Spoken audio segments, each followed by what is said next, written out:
السلام علیکم ورحمۃ اللہ وبرکاتہ۔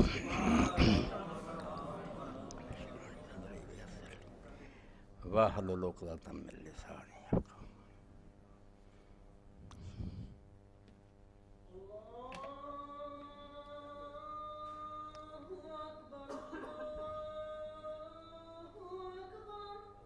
اللہ اکبر، اللہ اکبر۔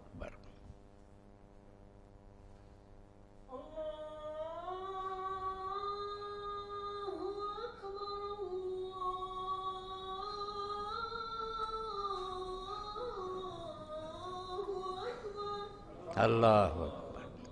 اللہ اکبر، وحدہ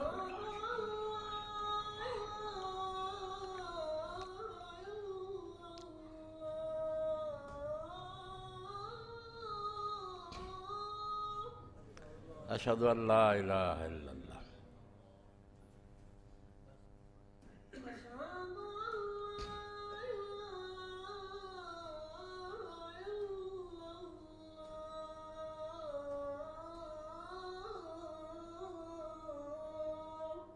اشہد ان لا الہ الا اللہ۔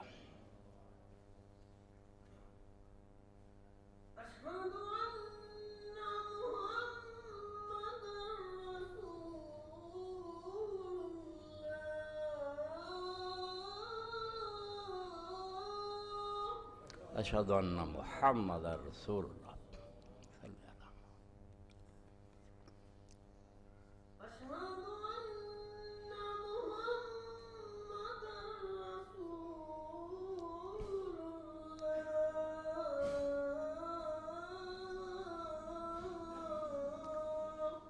اشہد ان محمد رسول اللہ۔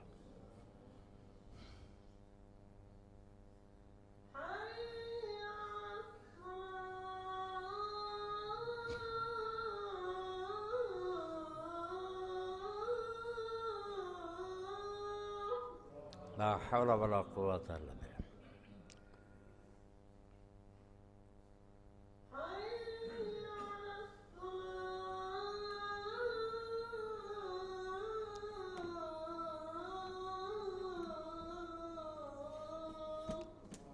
لا حول ولا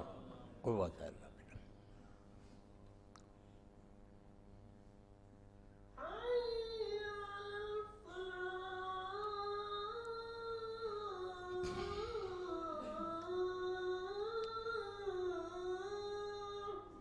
لا حول ولا قوة الا باللہ۔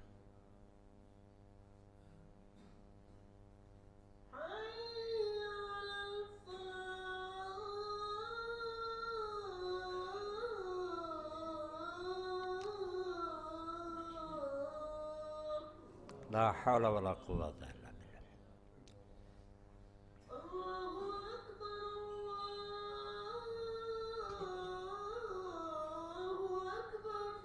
اللہ اکبر، اللہ اکبر۔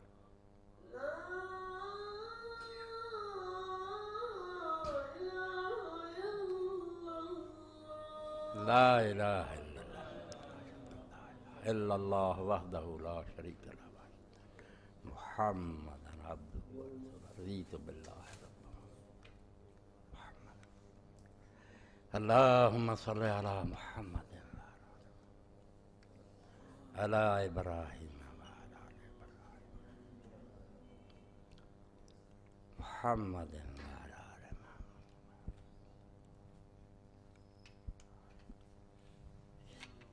اللہم رب هذه الدعوة التامة والصلاة القائمة والفضيلة وبسمة محمود۔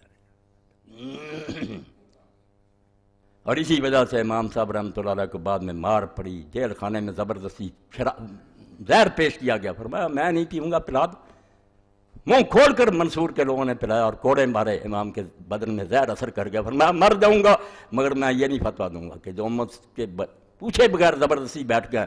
ان کی بیعت ہے اور یہ خلیفے۔ اور امام مالک رحمۃ اللہ نے یہی بات کہی۔ لوگوں نے ان سے پوچھا کہ یہ بیعت جو لیتے ہیں، ان مولویوں سے پوچھا نا، شیخ الحدیثوں سے، انہوں نے کہا لوگ تو پھر جاتے ہیں، بیعت کرتے ہیں بعد میں پھر جاتے ہیں اور لوگوں کا ساتھ دے دیتے ہیں، نیک لوگوں کا، تمہارا تختہ اٹھنے کی۔ تو انہوں نے ایک حجاجی قسم نکالی، حجاج بن یوسف ظالم کے نام پر مشہور ہے، مولویوں نے بتایا کہ تم یہ قسم لیا کرو کہ میں بیعت کر رہا ہوں اس کی، اور اگر میں اس بیعت سے پھروں تو میری بیویوں کو طلاق، میرے غلام آزاد، اور میرا سارا مال اللہ کی راہ میں صدقہ، کہ یہ منواؤ اس سے تاکہ پھریں تو سب کچھ ہو جائے۔ اب امام مالک رحمۃ اللہ علیہ سے لوگوں نے پوچھا کہ یہ قسم لیتے ہیں عباسی؟ انہوں نے فرمایا یہ قسم کوئی قسم نہیں، اٹھا دیا کرو اور جب موقع میرے ان ظالموں کا تختہ ہو۔ ان کی بیعت کوئی بیعت نہیں، اور نہ یہ قسمیں کوئی قسمیں، یہ زبردستی ہے۔ اسی لیے امام صاحب کو جو مار پڑی نا کہ فتویٰ دو کہ زبردستی کی طلاق، وہ طلاق کا مسئلہ نہیں تھا، حکومت کا مسئلہ تھا کہ اگر یہ بات ہوئی کہ طلاق المکرہ ایسا زبردستی سے اس طرح منوائی ہوئی طلاق نہیں ہوتی تو لوگ تو پھر جائیں گے، پھر جاتے تھے اور تختہ اٹھتے تھے۔ تو امام صاحب نے کہا یہ کوئی طلاق نہیں، پھر جائے گا۔ اس پر انہیں بھی بیچاروں کو مار پڑی، ان کے بازو نکل گئے۔ اس لیے سید ابو الحسن ندوی فرماتے ہیں مالک اور ابو حنیفہ سے بڑا امام اس امت میں کون ہے؟ جب انہوں نے فتویٰ دیا کہ مسلمان حکمران جو ان کے خلاف بغاوت کرو، سب لوگوں کے فتوے جھوٹے، فتوے ان کے سچے ہیں جو امام تھے پہلی صدی کے، جنہیں جو صحابہ اور تابعین سے ملے تھے، بالکل ٹھیک۔ تو کہتے ہیں قاضی ابوبکر جساد کہ یہ جاہل اہل حدیث جو پیدا ہوئے، جن کی وجہ سے امت میں نیکی کا حکم دینا اور برائی کا حکم، برائی سے روکنا ختم مٹایا انہوں نے کہ ظالموں کو کچھ نہ کہو، بیٹھے رہو۔ امام احمد بھی کہتے تھے یہ عباسی ظالم جو ان کا ساتھ دو۔ ابن تیمیہ بھی ساری عمر یہ پرچار کرتے۔ یہ جو ابن حزم تھا نیک اللہ کا بندہ، جس نے کہا جب بھی کوئی عادل آدمی کھڑا ہو جائے اس حکمران سے زیادہ نیک تو زیادہ نیک کا ساتھ دو، وہ باغی نہیں، حکمران باغی، جو تخت پر بیٹھا باغی وہ ہے جو دین کو چھوڑے بیٹھا، اس کا ساتھ دو ریت میں سے جو اٹھا ہے مقابلے میں، وہ نیک اٹھا ہے اہل حدیثوں میں سے جس کی علم محلہ میں یہ مسئلہ واضح ہوا۔ اور اس نے دلیلیں دی کہ کون ہے اجماع کرنے والا فقیہ؟ حسین رضی اللہ عنہ سے، ابن زبیر سے، اور جو مدینہ شریف سے اٹھے تھے صحابہ الحرہ، صحابہ اور تابعین، ان سے بڑا کون فقیہ پیدا ہوا؟ وہ اٹھے نہیں تھے یزید کے خلاف، اور دوسرا کون ہو تم اس قسم کے فتوے؟ وہ نیک تھا، اسپین میں پیدا ہوا، حالانکہ بنو امیہ میں سے تھا ظاہری، مگر اس نے کہا سب جھوٹ بولتے کہ ان ظالموں کو یہ پکڑا دو کہ تم حکمران ہو۔ یہ حکمران نہیں ہے، حکمران ہوا جن کو ہم چنیں گے، اپنے گھر سے پکڑ کر لائیں گے کہ ہم تمہیں حکمران بناتے ہیں، وہ ہوگا حکمران۔ وہ اگر ٹیڑھا بھی ہو جائے گا بعد میں، اگر پہلے ہی ٹیڑھا تو ہمارا انتخاب کا رد، ہم نے بھی غلط چنا، اگر چنا ٹھیک تھا بعد میں غلط ہو گیا تو ٹھیک، دیکھیں گے کہ بہت دور تو نہیں نکل گیا، غلط باتیں اس کی نہیں مانیں گے مگر اصلاح کی کوشش کریں گے۔ یہ مسئلہ صاف کر لو، ورنہ صرف اتنی رعایت دیتے ہیں کہ جنہوں نے پہلے جہاد کیا یار ان سے غلطی ہوئی ہے مگر اللہ معاف کرے، اب جب پتہ چل گیا کہ بغاوت نہیں کر سکتا اب جو کرے گا وہ مجرم، توبہ توبہ۔ تو ان کے لوگوں کو باغی کہتے ہو؟ باغی وہ ہیں جو تخت پر بیٹھے ہوئے شریعت کے خلاف چل رہے ہیں، انہوں نے شریعت سے بغاوت کی ہے، اٹھنے والے باغی نہیں۔ یہ حکمرانوں کی ڈکشنری ہے کہ رعایا کو باغی کہتے ہیں، دین میں باغی وہ ہے جو دین کو چھوڑے بیٹھا، خواہ وہ حکمران ہے خواہ رعیت۔ تو امام فرماتے ہیں جاہل اہل حدیثوں کی وجہ سے امت میں ختم ہو گیا یہ جذبہ کہ برائی سے ٹوکو اور نیکی کا حکم دو، حتیٰ تغلب الظالمون علی امور الاسلام۔ یا اینٹ ٹیڑھی ہو گئی، کہتے ہیں اسی کا نتیجہ نکلا کہ ظالم جو ہیں اسلام میں وہ حکومتوں پر چھا گئے، اسپین سے لے کر انڈیا تک بیٹھے ہوئے ہیں، ہزاروں سال تک راج کرتے رہے، لوگ صرف بیٹھے رہے، تماشا دیکھتے رہے، سلام کرتے رہے، ظالم مسلمان حکومتوں پر بیٹھ گئے۔ فمن کان ھذا مذہب فی الامر بالمعروف والنہی عن المنکر کیف یری امامۃ الفاسق۔ وہ کہتے ہیں تم تہمت لگاتے ہو کہ ابو حنیفہ رحمۃ اللہ علیہ نے کیا کہ بدماش کی حکومت جائز ہے، جس کا مطلب یہ تھا کہ 50 نفری حج کرنے سے بہتر ہے کہ ان ظالموں کے خلاف جو اٹھے ان کے ساتھ ان کا ساتھ۔ اور آپ دیکھتے ہیں کہ حضرت امام حسین رضی اللہ تعالیٰ جب اٹھے ہیں تو ان کا ایک ساتھی تھا جس کا حوالہ محمد اختر حیکم نے دیا۔ یہ کتاب میں نے پچھلی مرتبہ بیان کی تھی نا کہ یہ ایسی کتاب ہے کہ اگر دنیا میں اس کا ترجمہ ہو جائے مسلمان زندہ ہو، اور جس کا جب اس پر PhD کی ڈگری دی اوزائی یونیورسٹی کے لوگوں نے تو انہوں نے کہا اگر اس سے آگے کوئی ڈگری ہوتی دیتے، 3 جلدوں میں الجہاد والقتال، اس سے اعلیٰ کتاب اسلام میں کوئی نہیں لکھی۔ تو ایک فصل اس میں لکھی ہے کہ یہ ظالم جو حکومت پر بیٹھتے ہیں کون ان کو خلیفہ کہتا، پوری فصل اس قابل ہے قتال و مکتب السلطنہ۔ یہ آپ کربلا نہ سمجھیں صرف ایک قصہ نہیں، دین کی بنیادی بات ہے کہ آیا جو تخت سنبھالے وہ مسلمانوں کا حکمران، قتال و مکتسب السلطنہ، کہ جو زبردستی حکومت چھینے مسلمانوں کے اس سے جہاد لازم ہے، وہ ایک دن کے لیے ہمارا حکمران نہیں، اس سے حکومت چھیننی دین ہے۔ اس پر بحث کرتے جاتے ہیں اور یہی سمجھاتے ہیں کہ بھائی خلیفہ اور حکمران اس کو کہیں گے جو مسلمانوں کا چنا ہوا۔ آگے پھر دلیلیں دی ہیں، بحثیں کی ہیں، اور بعد میں پھر بتایا کہ یہ یزید جو کس نے اس کو چنا تھا، اس طرح میں نے بتایا 1 لاکھ روپیہ عبداللہ بن عمر کو، عبد الرحمن بن ابی بکر کو بھیجا امیر معاویہ نے۔ بعد میں کہا یار یزید کی بیعت کرو، انہوں نے کہا ہمارا دین اتنا سستا، کچھ لوگوں کو تلواریں دکھائیں کہ جو نہیں مانے گا یہ علاج ہوگا، یہ بیعت نہیں جبر، بالکل اس کو بھی ثابت کیا کہ ایک دن کے لیے وہ حکمران نہیں ہے، مختصب سلطنت، مسلمانوں کا اقتدار اس نے بزور تلوار چھینا ہے اور اس کے لیے امت پر فرض تھا کہ وہ اس کو چھینے، اس لیے امام حسین کا جو ہے جہاد ہے جہاد، اور اس پر واقعہ لکھا ہے، انہوں نے تھوڑا لکھا مگر وہ حوالہ دیا کہ امام حسین رضی اللہ کے ساتھی کیا سمجھتے،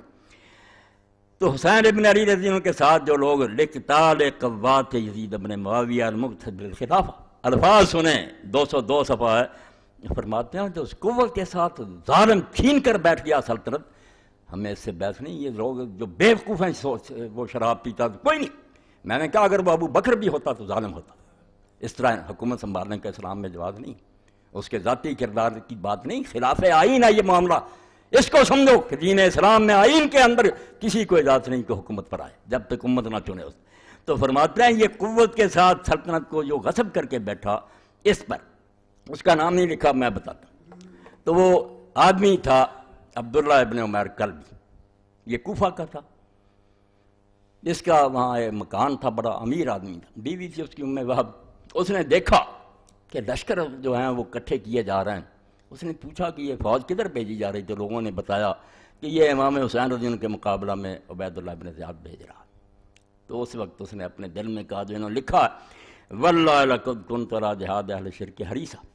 کہ اللہ کی قسم مجھے بڑا شوق تھا کہ میں مشرکوں سے جنگ کروں، کافروں سے جہاد کرنے کا مجھے بڑا شوق تھا، وَإِنِّي لَأَرْجُو أَن يَكُونَ أَلَّا يَكُونَ جِهَادُ هَؤُلَاءِ الَّذِينَ يَغْزُونَ ابْنَ بِنْتِ رَبِيعَةَ مَا أَسْرَىٰ صَحَابًا مِنْ أَصْحَابِهِ إِيَّاهُ فِي جِهَادِ الْمُشْرِكِينَ،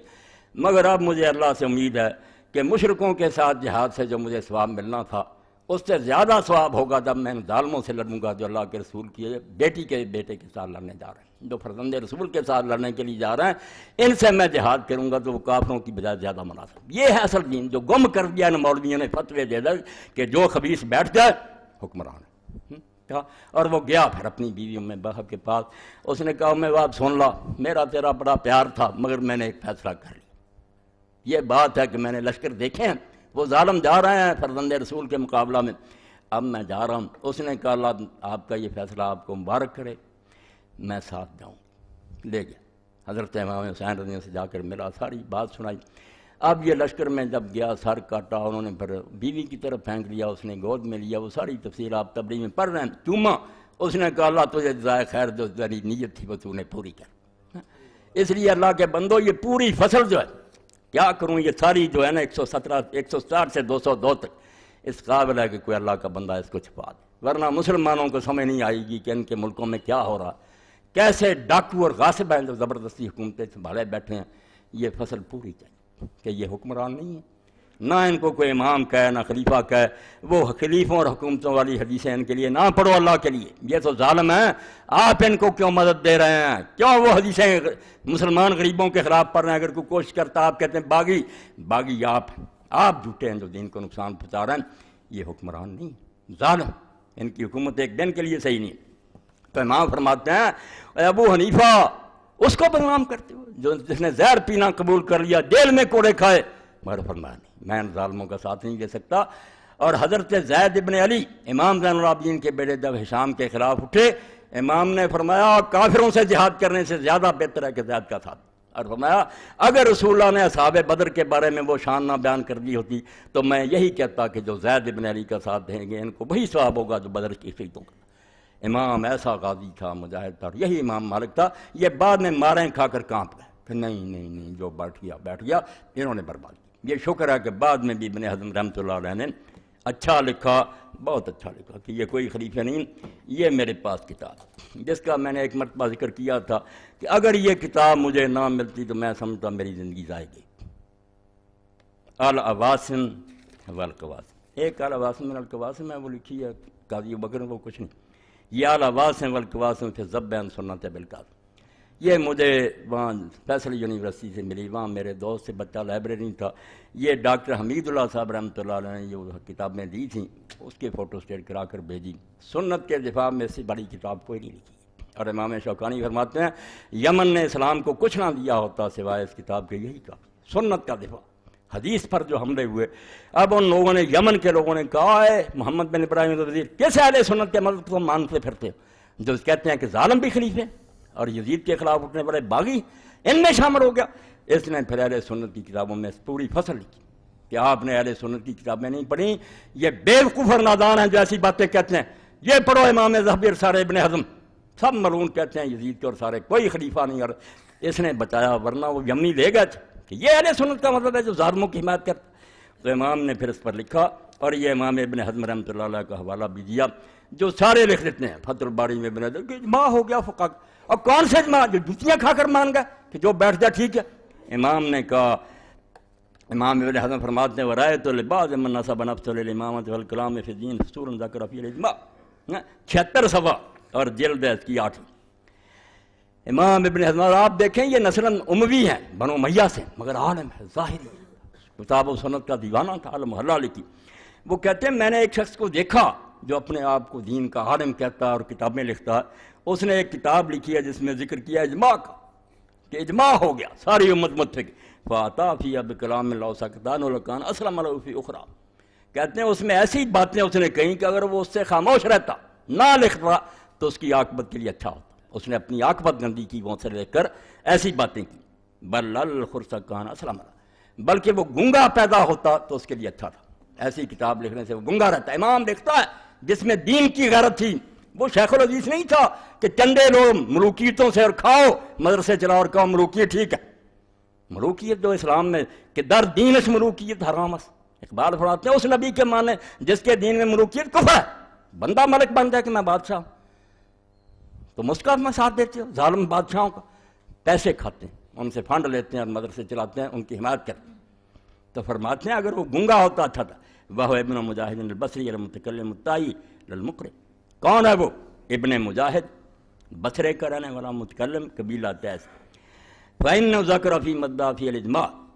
تو اس نے جو حوالے دیے ہیں کہ اس بات پر بھی علماء کا اتفاق ہے، اتفاق تو ہونا تھا، ڈنڈے پڑے سارے مان گئے، یہ قرآن حدیث کی بجائے بنا دیا، اینٹ ٹیڑھی کر دی۔ ان مجموعہ لا یخرج الائمۃ الجار، کیا مسئلہ لکھ لیا، توبہ توبہ، دین کو چھری پھیر دی کہ اس پر اجماع ہو گیا امت کا کہ ظالم حاکم جو جی چاہے کریں ان کے خلاف نہیں اٹھنا۔ اس کو ابن حزم کہتے ہیں کاش یہ گنگا ہوتا، نہ کتاب لکھتا، اس کی عاقبت سنور جاتی۔ فاستعظم تو ظالم، تمام فرماتا میں کانپ گیا، یہ مسئلہ دیکھ کر میرے رونگٹے کھڑے ہو گئے کہ ظالم دین کو ذبح کر دیں، کہ ظالم بیٹھ جائیں ان کے خلاف نہ اٹھو۔ والامری انه لازم یکون قادم علم ان مخالف الاجماع کافر، اور اللہ کی قسم اس سے بڑا جرم مجھے یہ نظر آیا کہ اس کو یہ بھی نہیں پتا کہ اگر اجماع ہے تو جو اجماع کے خلاف کریں گے تو کافر ہو جائیں گے۔ پھر اجماع چھوٹی بات ہوتی ہے کہ سارے عالم متفق ہیں، پھر جو اس سے باہر نکلے مسلمان رہے گا کافر ہو جائے گا۔ فیلقی ھذا علی الناس، لوگوں کو لے کر دیے، وقد علم ان فاضل الصحابہ بقیت السلف یوم الحرہ خرجوا علی یزید بن معاویہ، کہتا ہے اس کو پتہ نہیں تھا، مولوی بنا پھرتا تھا کہ حرہ کے دن پورا مدینہ سارے صحابہ اور تابعین جو زندہ تھے وہ یزید کے خلاف اٹھے ہی نہیں اٹھے، تو اجماع اگر ہے تو کافر ہو گئے سارے، سارا مدینہ جتنے زندہ تھے مہاجر انصار، امام حسین تنہا نہیں رہا۔ یہ باتیں جھوٹی ہیں کہ ساری امت ساتھ تھی، صرف یہ گونگے تھے، ڈرے ہوئے تھے۔ جب امام حسین نے شہادت دے کر جرأت دلائی، پورا مدینہ بھاگ، ایک بھی نہیں رہا ابن عمر کے سوا۔ ابن عمر تو کمزور آدمی تھے، جو بیٹھ گیا اس کا ساتھ دیتے، ڈرتے بیچارے، مگر باقی سارا مدینہ مہاجر انصار بھاگ۔ 3 دن مدینہ شریف پر تباہ کیا گیا، چلو ان بیچاروں کس میں شہادت دی۔ تو فرماتے ہیں یہ مولوی جو تھا ابن مجاہد تائی، اس کو پتہ نہیں تھا کہ افاضل صحابہ جو چوٹی کے صحابہ تھے، وبقیت السلف، اور جو نیک لوگ زندہ تھے سو یوم الحرہ، اور مدینے والی جنگ میں کربلا کے بعد خرجوا علی یزید بن معاویہ وان ابن زبیر ومن تاب من خیار الناس خرجوا علیہ۔ اور اس کو یہ بھی شرم نہیں آئی کہ عبداللہ ابن زبیر جیسا صحابی اور ان گنت مسلمان اس کے تحت مکہ میں اور مدینہ میں یزید کے خلاف نہیں اٹھے اور سارے علاقے چھین کر وہ خلیفہ نہیں بنے۔ وان الحسین ابن علی ومن تاب من خیار المسلمین خرجوا علیہ ایذن رضی اللہ عنہ الخارجین علیہ ورانا قطرۃ، کہتا حسین ابن علی اور ان کے ساتھ جو نیک مسلمان تھے سارے اٹھے، اور دعا سن لیں، کٹڑ اہل حدیث ظاہری اموی کیا دعا کرتا، یہی میری دعا، ناراض ہوں لعنت پر، کرتا ہوں لعنت ان پر، رضی اللہ عنہ الخارجین علیہ، جو یزید کے خلاف اٹھے تھے اللہ ان سے راضی ہو، ولانا قتلتہم، اور جنہوں نے ان کو قتل کیا نیک لوگوں کو اللہ کی ان پر لعنت، وہ سارے حکومت کے عاملین پر اللہ کی لعنت۔ وان الحسن البصری واکابر التابعین خرجوا علی الحجاج بسیوف، اور اس کے بعد کہتا 4000 قرآن کا عالم جو ساری دنیا میں تھا قراء، وہ سارے قرآن کو ماننے والے میدان میں آئے کہ نہیں؟ قراء کا جنگ حجاج ابن یوسف کے خلاف تلواریں لے کر نہیں آئے، سعید بن جبیر جیسے آترا ہؤلاء کفر. وہ کہتا ابن مدحت تائی جو فتویٰ دیتا کیا یہ سارے کافر ہو گئے؟ اگر اجماع تھا تو یہ سارے صحابہ اور تابعین کافر ہیں؟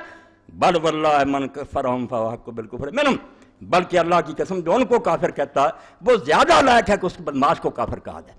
کافر تو ہے، وہ نہیں تھی. وَالْأَمْرِ لَوْ كَانَ اخْتِلَافٌ يَخْفَىٰ عَلَىٰ ظَرْنَا ہو، اور کہتے ہیں اگر کوئی ایسا اختلاف ہوتا کہ وہ چھپا ہوا ہوتا پھر بھی ہم معذور سمجھتے کہ اس بیوقوف کو علم نہیں ہوا. مگر یہ تو آسمان کے سورج کی طرح پتہ کہ مدینہ سارا اور مکہ اور مصر و شام سارے خلاف اٹھے تھے ان کے. وَلَٰكِنَّهُ مشہور یعرف اکثر من فی الاسواق والمقدرات فی قدورہن الاشتہار. مگر یہ تو ایسا مسئلہ ہے جو مشہور ہے جس کو بازاروں میں گھومنے والے بچے عورتیں بھی جانتے ہیں کہ مدینہ اٹھا تھا، حسین اٹھے تھے، تابعین اٹھے تھے، اور پردوں میں چھپی ہوئی عورتیں بھی جانتی ہیں کہ ایسا ہوا تھا. وَلَٰكِنْ يَحِقُّ عَلَى الْمَرْءِ أَن يَخْتِمَ كَلَامَهُ وَيُذْمَ إِلَّا بَعْدَ تَحْقِيقِ الْمَيْلِ. تو چاہیے کہ جس کو اللہ نے عقل دی ہے وہ اپنے کلام کو لگام دے،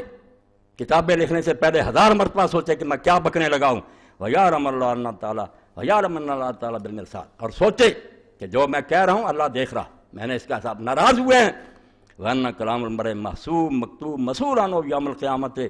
اور پتہ ہے کہ ایک ایک بات پر تو اسے سوال ہوگا اللہ کے ہاں. مُقَلَّدًا أَجْرَ مَنِ اتَّبَعَ عَلَيْهِ وَوِزْرَهُ، جو تیری بات سن کر اس پر چلیں گے یا اس کا ثواب تجھے ملے گا یا جتنوں کو تو گمراہ کر کے مرا سب کا تجھے عذاب ہوگا. انتہا بحروفہ وقرر رفقی جمال الدین الرحیم لم یعترض. کہتے ہیں جمال الدین فقی نے یہ ساری عبارت لکھی، اس کو قائم رکھا، کوئی اعتراض نہیں کیا. یہ میں نے حوالہ پڑھ دیا کہ ظاہری ہے. جب ابن حزم کی المحلہ اہل حدیث بھی وہاں نہیں جاتے جہاں تک وہ گیا، بالکل خالص کتاب و سنت اور بنو امیہ سے. مگر وہ کہتا تم ان ظالموں کی حمایت کرتے ہو، ان کا کہتے ہو کہ یہ خلیفے ہیں. یہ ایسے ہی ہے جیسے کسی کی بیوی کو لے گیا آپ اس کو خاوند کہنے لگے، اور خاوند والی حدیثیں پڑھیں، خاوند کی نافرمانی نہیں کرے. وہ خاوند ہو تو ہے نا، حدیثیں خاوند کی آپ اسے اغوا کرنے والے پر پڑھ رہے ہیں. جو امت کو اغوا کر گیا، غصب کر لی خلافت اس نے، امت نے نہیں چنا، وہ کب ہے خلیفہ؟ کہ آپ وہ حدیثیں پڑھیں باغیوں والی. یہ دوسری دیکھیں، یہ قاضی ابو بکر بن جساس ہیں، ان کی تفسیر ہے احکام القرآن، 4 جلد، سورہ حجرات. تو فرماتے ہیں کہ امام مالک رحمۃ اللہ علیہ سے پوچھا کہ اگر کوئی ظالم بیٹھ گیا، اس کے خلاف لوگ اٹھے، بغاوت جس کو جرم بنا دیا، بغاوت حکومت کی نظر میں کرایہ کے اٹھی، یہ نہ دیکھا کہ بغاوت تو زیادتی کو کہتے ہیں. اگر حکمران زیادتی کر رہا وہ باغی، اگر رعیت زیادتی کر رہی وہ باغی. باغی کوئی ایسی ٹرم نہیں ہے کہ وہ ایک ہی معنی ہے، بدلتی نسبتی بات ہے، جو حق سے ہٹے گا باغی. وقد روى ابن القاسم عن مالک، یہ 1709 سوا. چوتھی عن مالک اذا خرج على الامام العدل خارج وجب الدفع علیہ مثل عمر بن عبدالعزیز. امام مالک نے فرمایا اگر تو کوئی حکمران ہے عادل، عمر بن عبدالعزیز جیسا، پھر کوئی خبیث اٹھتا اور امت میں گڑبڑ ڈالتا تو پھر فرض ہے کہ لوگ اس عادل حکمران کا ساتھ، اس خلیفہ کا ساتھ دیں، اس ظالم کا سر کچلیں. فَأَمَّا غَيْرُهُ فَذَا يَنْتَقِمُ اللَّهُ مِنْ ظَالِمٍ مِثْلِهِ. اگر کوئی ظالم ہے اور ظالم ہی اٹھ کھڑا ہوا ہاں تو پھر کسی کا بھی ساتھ نہ دیں، اللہ کو نبٹنے دیں کہ وہ ظالم سے ظالم کو جوتیاں مروا رہا ہے، آپ تماشا دیکھیں. ہاں ظالم ہے تو ظالم سے بہتر ہے. ثم ينتقم من كليهما، پھر اللہ ان دونوں سے بدلہ لے گا قیامت کے. قال اللہ تعالیٰ فَإِذَا جَاءَ وَعْدُ أُولَٰئِكَ، یہ پڑھا. قال مالک اذا بوجل الامام فقام علیہ اخوانہ قتل اذا كان له ولد. یہ سن لیں مسئلہ،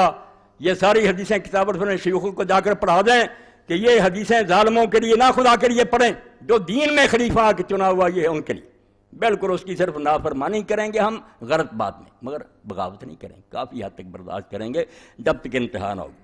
تو امام مالک فرماتے ہیں جب کسی امام کی بیعت ہو جائے، بیعت آپ نے کئی خطبوں میں سنا ہے، اس کا نام نہیں کہ میں کوشش کروں گا لوگوں سے ریفرینڈم کرا لوں، یہ تو پتہ کہ ڈنڈا ہے، لوگ بیٹھے ہیں اوپر، لوگ دیں گے ووٹ، بے شک 10% ہی آئیں، فرض کر لیا جائے گا 99% آئیں،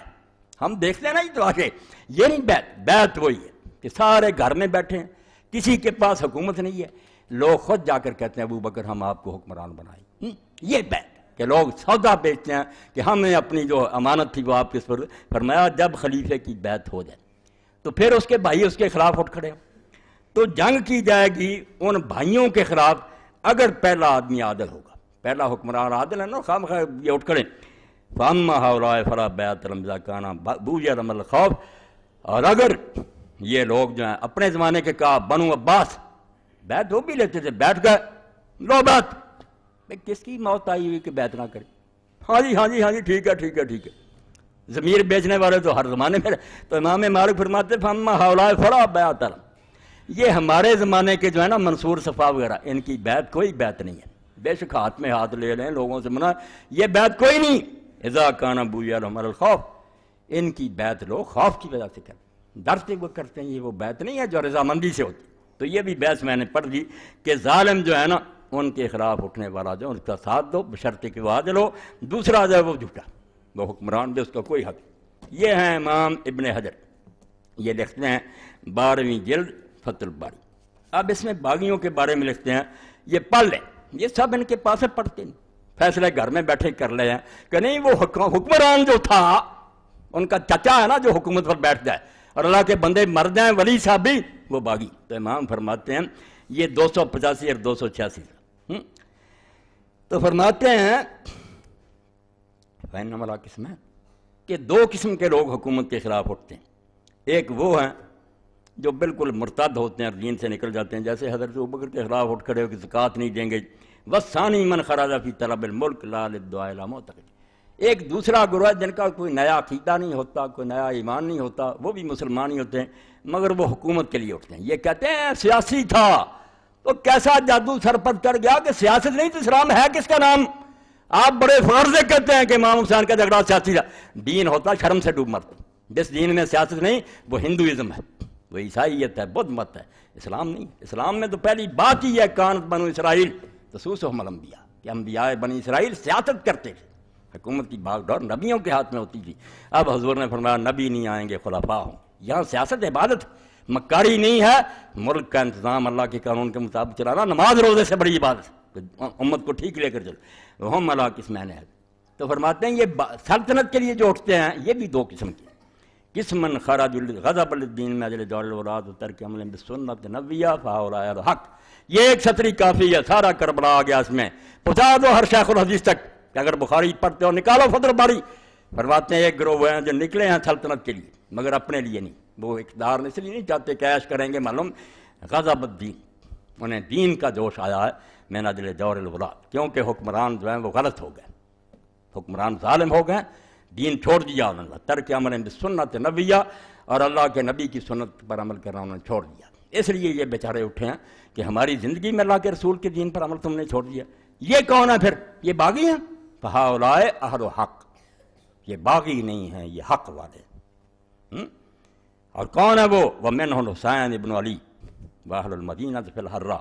والقراء الذین خرجوا للحجاج، وہی ابن حزم والے حوالے، انہی اہل حق میں سے ہیں جو صرف دین کی غیرت سے اٹھے تھے، حسین ابن علی ہیں مدینے والے ہیں حرہ میں، اور وہ قاری ہیں 4000 قاری، ایک آدھا عالمی 4000 جو سارے شہروں میں تھا پوری دنیا میں حجاج کے مقابلے میں آیا۔ جانے دیجیے دیر و دماغ میں پڑھنا، کربلا پر نہ رک جانا، پتہ چلے کہ جو عالم اسلام میں قاری تھا نکل کھڑا ہوا، جانے دی اور بعد میں تباہ ہوئے۔ تو فرماتے ہیں وہ قاری جو حجاج کے مقابلے میں اٹھے، وَقِسْمٌ خَرَجُوا لِطَلَبِ الْمُلْكِ فَاكْتَسَبَتْ كَانَ فِيهِمْ شُبْهَةٌ وَالْأَمْلَاءُ وَهُمُ الْبُغَاة، ایک ٹولہ وہ ہے جن کے پیش نظر کوئی دین نہیں، کوئی مقصد نہیں، صرف حکومت کا لالچ ہے، یہ باغی، اس گروہ کو باغی کہیں گے جو دین کے لیے جوش میں 286 اور 285 ہے۔ تو میں نے خلاصے کے طور پر آپ کے سامنے یہ مضمون بیان کر دیا کہ حکومت پر نظر رکھنا اہل اسلام کے لیے سب سے مقدم فرض ہے۔ نماز روزے سے زیادہ فکر یہ کریں کہ ہمارے ملکوں میں باغ ڈور جو سنبھالے ہوئی کیسے لوگ اللہ رسول کے مطیع ہیں تو ان سے محبت دین ہے، ان کے لیے دعائیں مانگنا، ان کی خیر خواہی، ان کے حق میں یہ دعائیں کہ اللہ انہیں کامیابی لازم، اور اگر وہ ظالم ہیں ہم ان سے بغض کریں گے، حدیث پاک بغض کرو، ان پر لعنت کرو، اللہ سے دعائیں کرو کہ اللہ ان ظالموں سے جان چھڑاوے، اور جہاں تک ہو سکے ان کا کوئی ساتھ نہ دو۔ یہ دین ہے بالکل، یہ خلاصہ ہے، ورنہ فقہ اور حدیث کے دفتر اس پر ڈھیروں ڈھیروں، مگر غلط ہو جانے کی وجہ سے یہ فصل جو میں نے بیان کر دی نا، یہ ترجمہ کرا دو اللہ کے بندو، یہ 40-50 صفحے جو ہیں واضح کر دیا اس نے کہ حکمران سمجھو تو صحیح ہوتا کون ہے، جو تخت سنبھالے وہ حکمران، جو زبردستی چھینیں گا وہ خلیفہ نہیں ہے، نہ اس کے لیے کوئی حدیث ہے، وہ ظالم ہے، اس سے حکومت چھینی فرض ہے، بغاوت نہیں ہے، عبادت۔ صرف دین والا جو ہے اس کے خلاف نہیں اٹھنا، اس کا ساتھ دینا، اس کا مدد کرنا، اس کی حمایت کرنا، یہ بالکل دین اسلام۔ باقی وہ بات بھی آپ ذہن میں رکھیں، کتاب میں لوگ لکھتے ہیں، حوالے دیتے ہیں کہ لو جی اس کے ساتھ جہاد کے لیے کیوں گیا پھر اگر وہ برا تھا؟ صحیح بخاری دیکھ لیں، ابو داؤد دیکھ لیں، یہ تو اللہ کے رسول نے مہربانی فرمائی کہ ہمارا کام رکا نہیں، فرمایا امام بر بھی ہوگا یا فادر ہوگا، حکمران نیک ہوگا یا بدماش ہوگا، جہاد نہ روکنا، تم نہ دیکھنا وہ جہنم میں جائے، تم نیت نیک سے جہاد کرنا۔ جب نماز کی باری آئی فرمایا کوئی آدمی نیک ہو بدماش ہو نماز نہیں چھوڑنا۔ یہ بھی میں نے وحدت امت لکھی، یہ بھی میرا پوائنٹ یاد رکھیں، میں نے یہ انتشار نہیں چاہتا، میں یہ کہتا ہوں کام جو ہے یہ نہیں سٹاپ ہونے چاہیے، اس سے نفرت کرو، اس کو الگ کرنے کی کوشش کرو، دعائیں کرو اللہ کو موقع دے، مگر کام سب ہونے چاہیے۔ اگر حجاج ظالم جیسا بھی نماز پڑھا رہا گا، صحیح بخاری میں ابن عمر اس کے پیچھے نماز پڑھتے، یہی ان کی دلیلیں ہیں کم بختوں کی، بے علموں کی، کہ فلانے نے حج کرایا لوگوں نے کیوں پڑھا؟ بھائی کہیں دین میں آتا جو حج پڑھائے گا بری ہونا چاہیے، فاسق پڑھاتے رہے لوگ ان کے پیچھے پڑھتے رہے۔ علماء نے اس سے نتیجہ یہ نکالا کہ فاسق کی امامت بھی جائز ہے، اور جب دلیل تھی ہے کہ کیوں بدکار کے پیچھے نماز جائز ہے، فرماتے ہیں لوگوں نے حجاج کے پیچھے نہیں پڑھی، وہ افسق اہل البریہ، امام ابن فرماتے ہو کائنات میں سب سے بڑا بدماش تھا، لوگ اس کے پیچھے نماز پڑھتے تھے۔ اس لیے نماز جو مولوی کہے نا سن لو، کسی مولوی کی بات نہیں ماننی، ہر فرقے کے پیچھے پڑھو، ہر شخص کے پیچھے پڑھو، اس کے اعمال اس کے ساتھ۔ دین میں کہیں نہیں آیا کہ شیعہ کے پیچھے نہ پڑھو، خارجی کے پیچھے نہ پڑھو، کو علی کو گالیاں دے دے بھگتا پھرے گا خارجی، نماز نہیں چھوڑ سکتے۔ ابن حزم رحمۃ اللہ علیہ فرماتے ہو ایک دن میدان عرفات میں ایسا اجتماع ہوا، لوگ یہ بھی بات نہیں میری پلے باندھتے، امت کی وحدت کے لیے قربانی دیں گے، ہم اس سے نفرت کریں گے، وہ بے ایمان ہے، مگر نماز نہیں چھوڑیں گے۔ نماز اگر ہم الگ کریں گے دین کے ٹکڑے ہو جائے گا۔ نماز مسلمانوں کی وحدت ہے، کسی مسجد میں ہو رہی ہے، قبلہ پڑھ رہا، قرآن پڑھ رہا، تو تین گروہ آ گئے میدان عرفات میں، تینوں کا آپس میں جھگڑا تھا اس زمانے میں حکومت کا۔ ایک طرف عبداللہ بن زبیر رضی اللہ کا کیمپ تھا، ایک طرف عبد الملک بن مروان کے لوگ تھے، ایک طرف نجدہ خارجی تھا۔ ابن عمر ان جھگڑوں میں نہیں آتے تھے کہ مسلمانوں کا فساد میں نہیں ہوں، مگر نماز ان سب کے پیچھے پڑھتے تھے، جو مسلح پر قابض ہو جاتا تھا یہ پڑھتے۔ تو لوگوں نے ان سے پوچھا کہ آپ نماز سب کے پیچھے پڑھ، فرمایا اور قرآن نے کہا تعاون علی البر والتقوی، جب نیکی کی کوئی آواز دینا حی علی الصلاۃ، تو میں کیوں نہ اس کی مانوں؟ اس وقت کوئی برائی کے لیے کہہ رہا، جب وہ کہے گا مسلمانوں کو قتل کریں نہیں مانوں گا، تو نماز نہ خدا کے لیے چھوڑیں۔ بالکل یہ لکھتے ہیں نا بدعتی کے پیچھے نماز اللہ ان پر کرے جو جس کے یہ لائق، ظالم ہے، اہل حدیث ہیں دوسرے سب ظالم، میں نے ان میں پڑھا ایک دلیل نہیں ان کے پاس، نہیں یہ اہل باطل، بھئی ایک من گھڑت باتیں کیا سی بات، آپ اللہ رسول کی بات بتائیں، کہیں اللہ نے کہا کہ قبلہ رخ ایک شخص قرآن پڑھ رہا ہے اس کا عقیدہ کچھ ہے، دین میں وہ حوالات ہیں جہاں آپ نے کہا امام کا عقیدہ پوچھا، ظالم۔ اب بھی کتابیں آ رہی ہیں بدعتی کے پیچھے نماز، جھوٹے، نماز نہیں ہم چھوڑ سکتے، ہمیں کیا بدعتی ہے؟ وہ حسن بصری رحمۃ اللہ علیہ کا قول یاد رکھیں جو صحیح بخاری میں، لوگوں نے پوچھا بدعتی، اور اس زمانے میں بدعتی یہ بریلوی نہیں تھے کہ درود و صلوات پڑھتے تھے، وہ بدعتی تھے جن کے عقیدے نئے تھے، کوئی رافضی بن گئے تھے، کوئی خارجی بن گئے، پوچھا عقیدے کے بدعتی، عقیدے نئے، فرمایا صلی خلفہ ورہ بدعت، پڑھ نماز اس کے پیچھے، اس کی بدعت کا وبال اس پر ہوگا۔ تجھے کسی نے کہا کہ عقیدہ پوچھ، اور جلدی روایتیں بنا لی کہ ان کی نماز قبول نہیں ہماری، بھئی آپ کو کیا فکر پڑی، اس کی نہیں قبول ہوگی، آپ کی نیت نیک ہو جائے گی۔ کہیں دین میں آتا کہ پہلے پتہ کرو کہ امام کی، پہلے آپ اللہ تعالیٰ کو یہ فیکس کریں کہ مولوی ساکی ہوگی پڑھیں نماز نہیں، بھئی کس چکر میں آپ پڑھے ہوئے؟ آپ اپنی نیت نیک کریں، قرآن پڑھ رہا ہو قبلہ رخ۔ لوگوں نے کہا کہ آپ ایسے نجدہ خارجی کے پیچھے پڑھتے ہیں،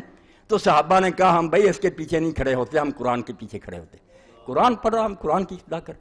تو اس لیے ایک طرف تو وحدت امت کو نقصان نہیں پہنچنا چاہیے کہ نمازیں سب کے پیچھے پڑھو، اگر وقت آ جائے اللہ پناہ دے کہ کوئی ظالم مسلمان علاقوں پر حملہ کر دے، جیسے عراق میں ہو گیا، افغانستان میں، یہاں بھی کوئی کر دے کم وقت 65 کی جنگ کی طرح، پھر ہم نہیں دیکھیں گے کہ حکمران کون ہے، نہیں حکمران کا نہیں، یہ ملک مسلمانوں کا ملک ہے، دارالاسلام ہے، اس کا ایک چپا مسجد ہے، پھر ہم مر مٹیں گے، پھر کسی کے اعلان کی ضرورت نہیں، ہر مسلمان مرد عورت پر فرض ہو جائے گا کہ ملک کی حفاظت کرے۔ دارالاسلام مسجد کی طرح، جو مسلمانوں کا علاقہ چھوٹی بات نہیں ہوتا، عمل کریں یہ حکمران یا نہ کریں ان کی قسمت ہے، مگر وہ علاقہ مسجد ہے، ہم نے اس لیے لیا کہ یہاں اسلام چلائیں، کبھی چل پڑے اللہ کو منظور ہوگا، 1 انچ نہیں گم ہونے دے گا۔ ہجوم العدو علی ارض المسلمین، جب دشمن مسلمانوں کے ملک میں گھس آئے پھر کسی اعلان کی ضرورت نہیں، ہر مرد اور غلام پر فرض ہے کہ وہ اپنا ملک آزاد کرائے۔ اس لیے ایک طرف یہ بھی بات یاد رکھنی ہے، ظالم حکمرانوں والا مسئلہ بھی یاد رکھنا، مگر نمازیں پڑھنا، جہاد ہو ساتھ دینا، اور زکوٰۃ اگر بیت المال مانگے تو دینا، ہم بری ہو جائیں گے، اگر وہ لوٹ جائیں گے کھا لیں گے، اللہ سے جا کر خود ہی معاملہ ان کا ہوگا، ہمیں یہی حکم ہے کہ ائمہ دور کو دے دو، ظالم ہے تو دے دو ان کو، غلط کریں گے تو بھگتیں گے۔ اس لیے امت کی وحدت حضور کو کتنی مطلوب تھی، ٹکڑے نہ ہو جائے، آپس میں اصلاح کی کوشش کرو، درست کرنے کی ساری کوشش کرو، مگر اتفاق قائم رکھو۔ بالکل اس اتفاق میں خلل نہیں آنا چاہیے۔ اور اس سلسلے میں ایک بات جو کئی مرتبہ کئی وقت میں پھر آپ لوگوں کو بتا دوں کہ میرے نزدیک یہ مسئلے جو ہے نا نماز کے، اللہ گواہ میں ممبر کہتے ہیں ان کی رائی حقیقت نہیں ہے کہ رفع یدین عرفات پر دوسرے رائی کچھ نہیں ہے۔ یہ صحابہ کرام سے لوگ ساری طرح پڑھ رہے ہیں، امت کے چوٹی کے لوگ پڑھ رہے ہیں، کوئی ان میں سے بے نماز نہیں ہے، کوئی گمراہ نہیں ہے، ترجیح کا معاملہ ہے۔ میں سمجھتا ہوں مجھے زیادہ ثبوت ملتا فاتحہ پڑھنے کا پڑھے، دوسرا سمجھتا ہے اس کے بغیر بھی ٹھیک ہے۔ یاد رکھو میں یہاں اعلان کر رہا ہوں نماز ہے ساری امت کی درست ہے، میں اللہ کو گواہ کرتا ہوں ایک امت کا آدمی بھی نہیں جو غلط نماز پڑھ رہا، سب کے پاس یہ حدیث ہے یا صحابہ کرام کا طرز عمل ہے، کوئی گمراہ نہیں، بالکل سارے ٹھیک ہیں، کوئی فکر نہ کرو۔ بس یہ بات یاد رکھو کہ ابو عامر حنفی اور کفال مرضی شافی ایک دور میں دو امام تھے چوٹی کے، اور کئی مرتبہ اگر کوئی فوت ہو جاتا وہاں اکٹھے ہوتے تو لوگ اس موقع کے منتظر رہتے تھے کہ یہ دو امام آئیں گے وہاں، تو اشارے ثواب کے لیے قرآن خوانی وغیرہ یہ کول شول نہیں ہوتے تھے، لوگ افسوس کرتے تھے، دعا کرتے تھے، تو لوگ منتظر رہتے تھے کہ یہ دونوں امام آئیں گے، کوئی مسئلہ چھیڑ دو، سوال چھیڑ دو، تو پھر علم کے دریا بہتے تھے، امام ابو عامر حنفی دلائل دیتے، ادھر کفار لوگ کتابیں نوٹ بکیں ساتھ رکھتے، وہاں رسالے بڑے تھے علم کے۔ تو ایک دن امام حنفی جب ابو عامر رحمۃ اللہ علیہ وہ جا رہے تھے، اب مغرب کا وقت ہو گیا، مسجد تھی کفال شافی رحمۃ اللہ علیہ، اور کون سے مسئلے تھے جو تم نے مسئلے بنا لیے روٹی کمانے کے لیے؟ مسئلے تھے حکومت ٹھیک کرنا، ملک میں کرپشن ختم کرنا، غریبوں کو روٹی دینا، وہ مٹ گئے، تم نے اپنا علو سیدھا کیا، تمہارے مدرسے چل رہے ہیں، روٹیاں کھا رہے ہو، یہ دین رہ گیا فاتحہ۔ تو امام ابو عامر جو تھے وہ اس مسجد میں داخل ہو گئے، کفال کی مسجد میں چلے گئے شافی رحمۃ اللہ علیہ۔ تو شافی عالم نے جب دیکھا تو مؤذن اذان کہنے لگا تھا، مغرب کا وقت۔ اب شافی لوگ جو ہیں وہ ترجیح کی اذان کہتے ہیں، ریپیٹ کرتے ہیں کہ 2 مرتبہ اشہد اللہ اللہ، 2 مرتبہ اشہد ان محمد رضا، آہستہ آواز سے کہنا، پھر پورے زور سے اڑیاں اٹھا کر اشہد اللہ الہ الا اللہ دوہری۔ یہ مکہ میں اذان ہوتی تھی، ابو محذورہ رضی اللہ عنہ کا آپ نے سکھائی، مدینہ میں وہ اذان ہوتی تھی جو ہم عام کہتے ہیں سیدھی۔ تو شافی عالم نے کہہ دیا ابو عامر صاحب آئے حنفی اذان کہو، شافی اذان نہیں کہنی، پتا تھا کہ دونوں سنت ایک مکہ میں تھی، کیا فرق پڑ گئی؟ اب اذان جب حنفی طریقہ سے ہوئی تو نماز کے لیے بھی انہوں نے ابو عامر کو کر دیا، اور کون ان ملاؤں کو سمجھائے؟ کیوں دین کا ستیہ ناش کرتے ہو؟ اسلام ایک ہی ہے، اللہ رسول کے دیوانے ہیں سارے، آگے کر دی۔ اب امام ابو عامر نے کہا اتنی میرا احترام کیا کفال نے، انہوں نے اللہ سینے پر ہاتھ، حنفی طریقہ چھوڑ دیا، نہ پر آمین اونچی آواز سے کی، رفع یدین کیا۔ یہ خود واقعہ مولانا شاہ رحمۃ اللہ علیہ نے اور مولانا یوسف بن نوری رحمۃ اللہ نے معرف سنن میں لکھا، کتنی بڑی اونچی مثال کہ کوئی نمازوں کا نہیں بگڑتا، میں رفع یدین چھوڑ دوں وہ حنفی کر لے، کوئی اچھوت نہیں ہو جائے گا۔ سب لوگوں نے یہ شرارتیں شروع کر رکھی ہیں، کوئی بات نہیں، کوئی اللہ کا بندہ جس کے سر پر آپ قرآن رکھ دیں کہ اللہ کو حاضر ناظر کیا، صحابہ کرام میں دونوں طرح کے لوگ تھے، رفع یدین کرتے تھے، چھوڑتے نہیں، مانے گا۔ امام ترمذی سے بڑا امام بخاری کا کون شاگرد ہے؟ وہ خود کہتے کہ کرنے والے بھی تھے، چھوڑنے والے۔ اب وہ صحابہ کرام بے دین مرے ہیں، توبہ توبہ، بے نماز مرے، اللہ سے ڈر جاؤ، بعد آ جاؤ، جو آپ کو پسند ہے وہ کرو، اور اگر اچھا کریں تو اس طرح کرو جیسے امام سفیان بن عیینہ کرتے تھے، کسی نماز میں کر لیا کرو، کسی میں چھوڑ دیا کرو، تاکہ دل میں سے یہ نفرت اور کینہ جاتا رہے۔ آپ سمجھیں دونوں حضور کی سنت ہیں، فعلوا مرۃ وترکوا مرۃ۔ شاہ ولی اللہ فرماتے ہیں کبھی حضور کسی نماز میں کر لیتے تھے، کسی والکل سنہ، دونوں ہی سنت ہیں، بلے کل نسل اصیل، دونوں کی بڑی گہری بنیادیں ہیں، مگر فرقہ پرست مولوی یہ بات نہیں کہے گا۔ ملا یہ جس کو کہتے ہیں نا، ہے دونوں نے گالی بنا لی مگر بات ٹھیک، ملا یہی ہے تعصب ہے، تشدد ہے، دوسروں کو مسلمان نہ سمجھیں۔ تو اللہ کے لیے یہ اس سال کا میرا آخری خطبہ تھا اس خلافت کے بارے میں۔ اللہ تعالیٰ مجھے اور آپ سب کو خیریت سے رکھے، اور حکومت اسلامیہ کے لیے ہمارے دلوں میں تڑپ پیدا کرے۔ آپ اپنی نمازوں میں روئیں کہ اللہ وہ دور آئے رسول اللہ کا، ابو بکر عمر کا، عثمان علی کا، ایسا دور جس میں خلافت راشدہ ہو، خلیفہ پھٹے کپڑے پہنے، لوگوں کے مکان اچھے ہوں، اس کا گھرا ہوا وہ رات کو گھومے کہ غریبوں کی خبر لے، وہ بابرکت دور زمین پر آ جائے، واشرقت الارض بنور ربہا، اور یہ زمین اللہ کے نور سے چمک اٹھے، جلوے چمکے، غریبوں کو بھی جنت مل جائے۔ اس کے لیے کوئی کوشش کرو جو اصل دین ہے۔ یہ چھوٹے چھوٹے مسئلے کوئی نہیں، یہ وقت گزاری کے لیے، اپنی دکانیں چمکانے کے لیے ہیں۔ واخر آخر دعوانا الحمدللہ رب العالمین وصلی اللہ تعالی علی خیر خلقہ محمد وآلہ وصحابہ اجمعین۔ بسم اللہ۔ الحمدللہ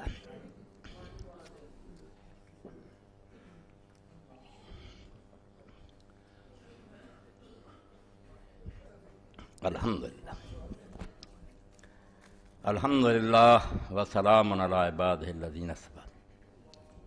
سب سے پہلے یہ اعلان سن لیں، ہماری مسجد کے جو قاری صاحب ہیں میرے بھائی عبد المنان صاحب، وہ دیر سے مجھے کہہ رہے تھے اس بارے میں، تو اب ان کی باری آئی۔ تو اللہ کا ایک دیندار اور نیک بندہ ہے، مگر امیری غریبی اللہ کے ہاتھ میں۔ اللہ نے اس کی آزمائش کی، 5 بچیاں دی، بیٹا نہیں 5 بچیاں، تو 4 کی وہ شادی کر چکا ہے، اب آخری بچی ہے غریب۔ اب آپ سب کے دل اس فکرہ سے ہل جانے چاہیے، اور آپ سب کو چاہیے کہ جو کچھ آپ زیادہ سے زیادہ تعامل کر سکیں، یہ سمجھ کر کہ اس غریب کی بچی نہیں ہے، میری اور آپ کی بچی، بالکل اس کی مدد کرائیں۔ آپ نے اللہ کے رسول نے فرمایا جو کسی مومن کا دل خوش کرتا ہے وہ دراصل مجھے خوش کرتا ہے۔ رشتہ تو یہی ہے نا کہ حضور کا امتی ہے، اور جو مومن کو مجھے خوش کرتا ہے وہ اللہ خوش کرتا ہے۔ اس لیے میرے بھائی آج آپ اس سلسلہ میں زیادہ سے زیادہ تعاون کریں، اور کوتاہی نہ کیا کریں کہ تھوڑا بہت دے کر جان چھڑا لیا کر، اللہ نے آپ کو بہت دیا۔ لائٹنگ کی بچوں کی شادیوں پر میں دیکھتا ہوں لاکھوں کا خرچ ہو جاتا، مگر غریب کی بچی کے لیے جب کہتے ہیں تو آپ 10-20 ہزار بھی نہیں دیتے۔ تو یہ قابل افسوس حال ہے کہ مال اللہ کا ہے، اس کا بندہ جو ہے اللہ نے اس کو غریب بنایا۔ میرا آپ کا امتحان کیا کہ یہ میں نے بھیجا ہے، کوئی نہیں آتا۔ امیر المومنین علی رضی اللہ عنہ فرماتے ہیں ان المسکین رسول، جب مسکین آ کر سوال کرتا ہے تو دھوکہ نہ کھا، وہ مسکین نہیں آیا، اللہ کا قاصد آیا ہے۔ وہ ایسے ہی ہے جیسے انسپیکٹر آتا ہے نا ٹیکس لینے کے لیے، چائے منگواؤ، چودھری صاحب آئے، کرسیاں دو، عزت کرتے ہیں کہ دنیا کے حکمران کا یہ بھیجا ہوا۔ فرماتے ہیں اللہ کا بھیجا ہوا، اللہ نے آزمائش کے لیے بھیجا کہ تجھے امیر بنا دیا، مال میں نے دیا، یہ بندہ میں نے بھیجا، میں دیکھوں گا۔ اور اسی لیے قرآن میں جب ہم پڑھتے ہیں نا کہ برات یم الخبیثہ من الطیب، میرے راستے میں نکمی چیز دینے کا سوچنا بھی نہ، ورنہ میں اپنے حلم کی وجہ سے برداشت کرتا ہوں کہ تمہیں زندگی دیتا ہوں، ورنہ زمین میں دسا دوں کہ مال میرا، اور جب میرے نام پر مانگا تو تم نے ٹکا دے کے ترخا دیا۔ ہاں آپ کا داماد آتا اور ہم کوئی رشتہ دار آتے تھے لاکھوں لٹا دیتے، جب میرا بندہ ہے فرماتے ہیں من آت المسکین فقد آت اللہ، جو مسکین کو دیتا وہ کسی کو نہیں دیتا، اللہ کے دائیں ہاتھ پر رکھتا ہے۔ وَمَن مَنَعَ الْمِسْكِينَ فَقَدْ مَنَعَ اللَّهُ، اور جو مسکین کو خالی لوٹا دیتا، مسکین کا تو شاید کام کسی اور جگہ سے ہو جائے، مگر یہ کمبخت مجرم ہو گیا کہ اس نے اللہ کے نام کی یہ قدر کی کہ اللہ کے نام پر۔ تو آپ زیادہ سے زیادہ اس بارے میں تعاون کریں، اللہ آپ کو اجر، اللہ تعالیٰ قبول فرمائے اجر۔ یہ کیا فتاوی آن لائن کی ہر اتوار کی تمام سیریز باہر اسٹال پر موجود ہیں۔ ہر اتوار کو میں عصر سے مغرب تک سوالوں کے جواب دیتا ہوں، وہاں کوئی کال کی قیمت نہیں، آپ جب چاہیں سوال کر سکتے ہیں، مرد عورت۔ 0800 11777 اس نمبر پر آپ کال کر کے پوچھ سکتے ہیں جو جیتے۔ تو اس کی سیریز بنی ہے، بڑے قیمتی سوالوں کے مولانا جوابات دیے ہیں، موتیوں کو تمام ساتھی حاصل کریں۔ سیریز 1 نمبر اور ریکارڈنگ بہترین ہے۔ اس کے علاوہ ایک مجلس کی 3 طلاقیں، یہ زاہد صاحب میرے بھائی بیٹھے ہیں، انہوں نے چھپا دی تھی، بہت اچھے کاج کر، یہ بھی ہر شخص بات رکھے، کیونکہ روزانہ یہ فتنہ اٹھتا کہ کوئی شخص 3 طلاق دے دیتا بیوقوفی سے، تو یہ مولوی حضرات کہتے ہیں 3 ہو گئیں، حلالے کرو۔ تو اللہ جزائے خیر دے، رحمت فرمائے، فوت ہو گیا پیر کرم شاہ رحمۃ اللہ علیہ، انہوں نے اس پر بہت اچھی کتاب لکھی، بریلوی ہوتے حنفی ہوتے، چوٹی کی کتاب لکھی ہے، جامع ازہر کے بھی فتوے دیے چاروں مسلکوں کے کہ ایک ہی طلاق ہوتی ہے، کسی حلالے کی ضرورت نہیں، نکاح قائم ہے، ہر شے کا جواب بھی ہے۔ یہ کتاب ہر شخص اپنے پاس رکھے، اس دور کی یہ ضرورت ہے، بالکل وہ کتاب ہر شخص کے پاس ہونی چاہیے۔ ایک مجلس کی 3 طلاقیں، اور نماز نبوی بھی علامہ البانی صاحب کی آپ لے لیں تاکہ سنت کے مریض العائد ہسپتال میں داخل ہیں ان کے لیے خصوصی دعا پڑھیں انشاءاللہ نماز کے بعد۔ یہ کیا ہم نے کچھ عرصہ پہلے یہ اعلان سن لیں، پہلے بھی کئی مرتبہ ہوا مگر وقت قریب آ رہا، صرف 1 مہینے کے قریب رہ گیا، انشاءاللہ ہمارا قافلہ عمرہ کے لیے روانہ ہو جائے گا، بہت لوگوں نے لکھوا دیے نام، تو یہ آپ بھی سن لیں۔ ہم نے کچھ عرصہ پہلے عمرہ کے لیے اعلان فرمایا تھا، جو لوگ عمرہ پر جانا چاہتے ہیں وہ لوگ 25 مارچ تک ایڈوانس 25,000 روپے اور پاسپورٹ جمع کروا دیں، کل خرچہ کھانے کے علاوہ 40,000 روپے، تقریباً 40,000، رہائش، زیارات، جدہ مکہ مدینہ واپس مکہ اور واپس جدہ شامل ہو، جو لوگ جانا چاہتے ہیں وہ فون نمبر پر رابطہ کریں۔ یہ زاہد بھائی بیٹھے ہوئے ہیں، ان سے ملاقات کر لیں، اور 25 مارچ تک وہ لوگ اپنے نام بھی لکھوا دیں اور 25,000 پیشگی جمع کرا دیں، پاسپورٹ وغیرہ بھی تیاری کریں۔ دعا ہے کہ اللہ تعالیٰ اس آخری عمر میں بالکل وہ اقبال کی طرح تمنا ہے، بیں پیری رہے یثرب گرفتم، فرماتے ہیں بوڑھا ہو گیا ہوں، تصور میں کہتے ہیں، اور مدینہ شریف کے راستے پر چل رہا ہوں۔ اپنے خیال میں بیچارے سوچ رہے ہیں نا وہ نصیب نہیں ہوا، مگر میری آرزو یہی ہے کہ ہم سب کو اللہ تعالیٰ آخر عمر میں یہ موقع دے۔ زندگی کا تو اعتبار ہی، بیں پیری رہے یثرب گرفتم، نوا خاں سرور ہے آشکانہ۔ اپنے خیال میں کہتے ہیں مدینہ شریف کو جا رہا ہوں بڑھاپے میں، اور نشے میں حضور کی نعتیں پڑھتا جا رہا ہوں، چواں مرغے کے در صحرا سرے شام، شاید پر بفکر آشیانہ۔ کیسی مثال دی ہے کہ جب پرندے کا وقت ہوتا ہے شام کا تو وہ پھر اپنے پر کھولتا ہے اپنے آشیانے کی طرف جانے کی، اور مومن کا اصل آشیانہ مکہ اور مدینہ ہی ہے۔ کتنے ترستے ہیں کہ وہاں موت آ جائے، حضور کے روضہ کے سائے میں دفن ہو جائیں۔ جو شیخ الہند محمود الحسن رحمۃ اللہ علیہ تھے، جو بند کے بانی تھے، تو ان کے نواسے تھے، وہ پیامی تخلص کرتے تھے، شاعر تھے۔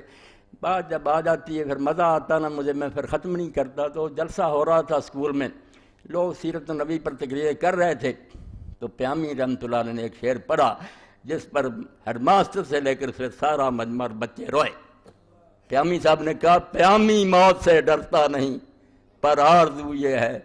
کہ پہنچے روضہ خیر الورا پر موت سے پہلے۔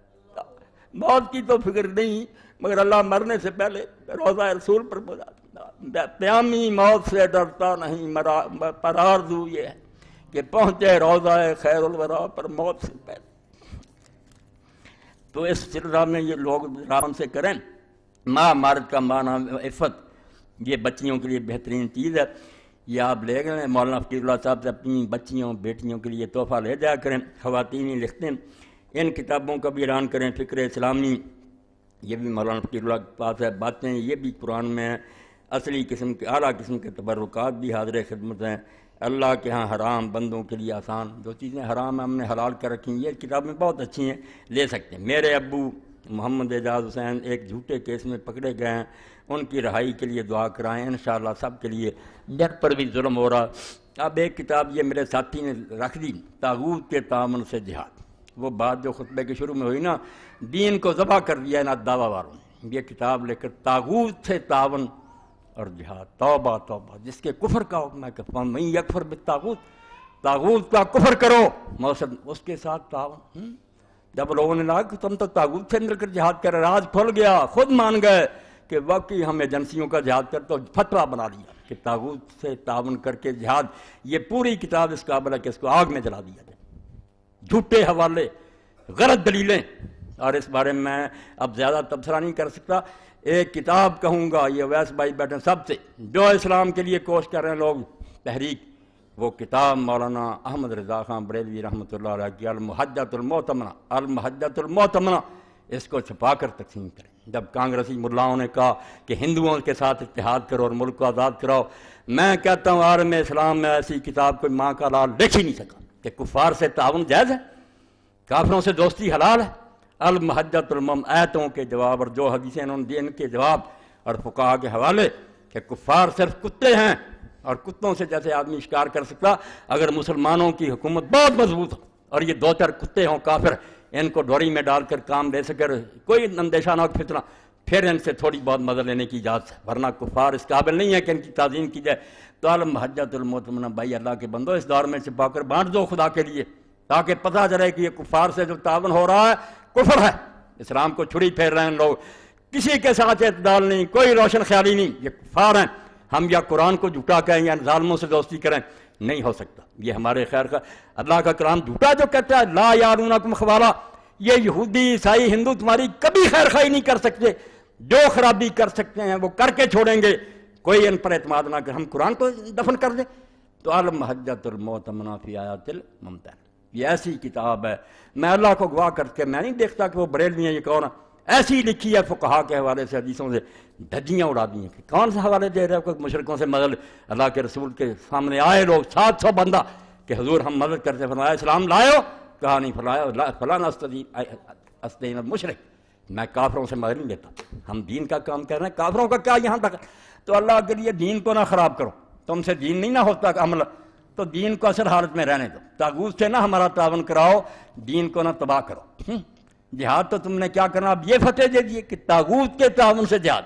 مسلمان کا بچہ جانتا کہ طاغوت کا تو کفر کرنا ہم پر فرض ہے، انکار کرو، لعنت بھیجو اور اس کی دھجیاں اڑاؤ، تم تعاون کرتے، حوالے جھوٹے، دلیلیں جھوٹی، اس پر شاید کوئی خطبہ ہو جائے، مگر والمحجۃ الموت، اللہ کے لیے اس کے پڑھ لو۔ میں نے کہا موتی بخیر دیا اسے، اس کے علم اور فقہ کا کوئی اندازہ ہی نہیں۔ کیا روتے ہیں لوگ کہ وہ بریلوی ہے، وہ دیوبندی، علم ان کا ستی، پھنسے ہوئے اپنے اپنے دائروں میں۔ قدر کرو اللہ کے، کسی بندے نے بھی یہاں جو کام کیا ٹھیک ہے، جو غلطی ہے اس کو نہ مان۔ اللہم صلی علی سیدنا و نبینا محمد وعلی آلہ وصحبہ بارک وسلم۔ اللہم اغفر للمؤمنین والمؤمنات والمسلمین والمسلمات الاحیاء منهم والاموات، ان اللہ یامر بالعدل والاحسان وایتاء ذی القربی وینہی عن الفحشاء والمنکر والبغی یعظکم لعلکم تذکرون۔ پاسپورٹ اور 25,000 روپے